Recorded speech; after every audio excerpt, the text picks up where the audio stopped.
Let's talk about Ramattra, the good, the bad, his lore, and the fact that his creators hate him.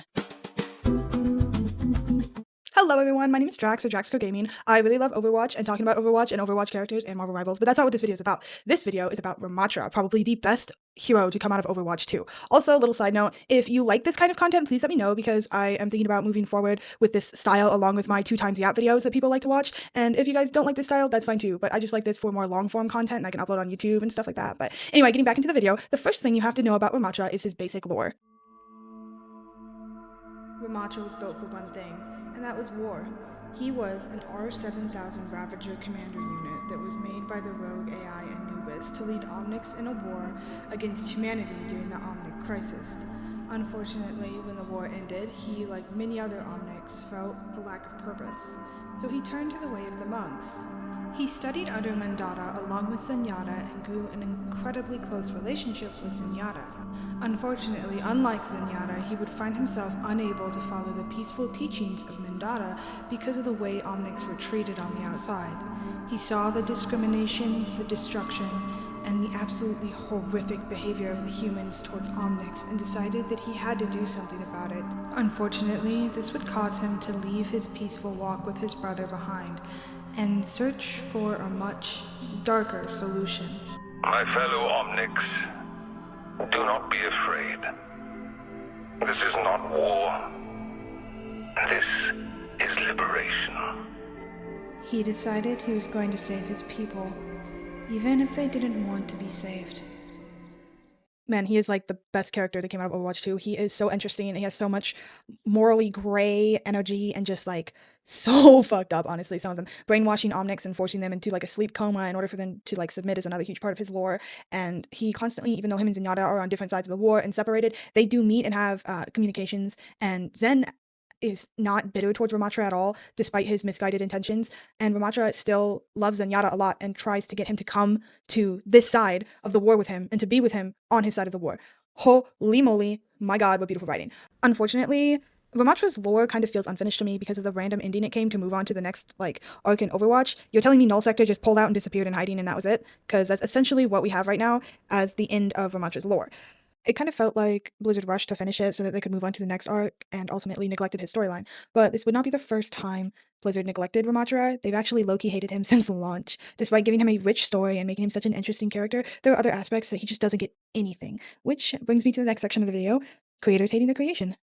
December 6, 2022, Blizzard graced us with the greatest hero ever. Well, villain, and that was Ram.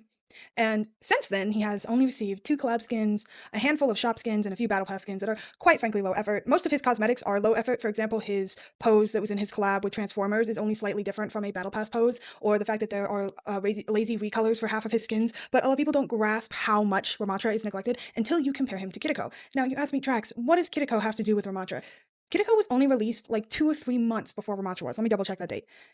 Yeah, Kiriko was released October 4th, 2022. She has since then received 7 or 8 collab skins, while he has only received 2. She is in almost every shop collection. She has holiday skins, she has battle pass skins more than him. She just has an obscene amount of cosmetics, and people talk about it all the time. Unfortunately, people also use this as an excuse to be racist and sexist. That's not okay. What is okay is criticizing the continued discrimination when it comes to selecting which heroes get cosmetics and which heroes don't. So the following opinion I'm about to say, I have to disclaimer it.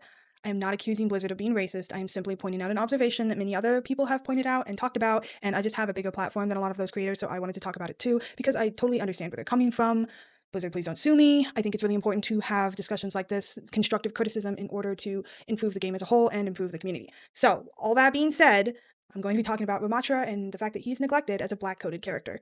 Now, if that raises your blood pressure, you have 2 options. Number 1, you click off the video, I won't be offended at all. Number 2, you can skip to this timestamp I'm going to put in the middle of the screen, so you can spare yourself from that. What is not an option 3 is being racist, hateful, kind of gross in the comments. I will just delete and block you. Anyway, so it has been pointed out by many people in the community that characters like Baptiste, Doomfist, Ramattra get low effort cosmetics and no cosmetics at all some seasons, and they just talk about how they feel like it's a little racially motivated. And I'm inclined to agree, considering Soldierin also had really shitty treatment despite being the face of Overwatch 2 and the first black woman to be added. She was neglected for a very long time before they finally started giving her cosmetics, and I have a feeling they only started giving her cosmetics because so many people pointed it out. No one really grasps how bad Ramattra's neglect is until they compare it to Kiriko. And you're asking me, Drax, why would we compare Kiriko and Ramattra? They're 2 totally different characters. You'd be correct. They are 2 totally different characters that was released released just a few months apart. Kiriko was released October 2022 and Ramattra was released in December. So we're going to do a little compare and contrast. This does not give you the right to be sexist or racist towards Kiriko or misogynistic in any way. You are allowed, however, to express your annoyance, because it is annoying, I understand. Kiriko has 7 collab skins, while Ramattra only has 2. Ramattra has 9 shop skins, while Kiriko has 28, both of which consist of recolors. So if you don't want to count those, you don't have to. The closest category is Battle Pass skins. Kiriko has 4 and Ramattra has 3. Lastly, Kiriko has 2 mythics, 1 skin, 1 weapon, and Ramattra has 0. Not to mention he's been nerfed 5 major times since his release. And with that, I am bringing this video to a close with the conclusion. Ramattra and his treatment is Blizzard's biggest fumble. He's popular among the fandom, especially the lore lovers. His design is probably one of the best ones in the game. He himself is a very complicated, complex character that many people find themselves maining, and he has the potential to be just the most amazing Overwatch character if Blizzard locks in. He may or may not be neglected due to the fact that he is black-coded, and whether or not he is kind of up for your discussion. I'd love to hear it. Some changes I would love to see Blizzard do, though, is I would really love to see them center their Omnics, not just Ramattra, but their Omnics again when it comes to their stories, since Omnics do play such a huge role in the Overwatch universe. It's kind of weird that we're continuously centered over humans over and over and over again, especially since we just got off the Nemesis arc. Also, I would love to see them be a little more fair when it comes to skin distribution. I'm not saying he has to catch up with Kiriko, but I am saying it would be absolutely amazing to see like a mythic skin, maybe a mythic weapon, maybe both, maybe in the same season. Anyway, so if you like this video, please let me know, because I put a lot of hard work into it, and if you guys don't like this video, I'm not going to waste another 7 hours editing. So, editor Drax here, it was actually 8.5. Anyway, so please like, subscribe, comment, love y'all, see you next time. Also comment down below if you want me to do a video on a certain character or a certain subject. If it's not psychotic, I probably will.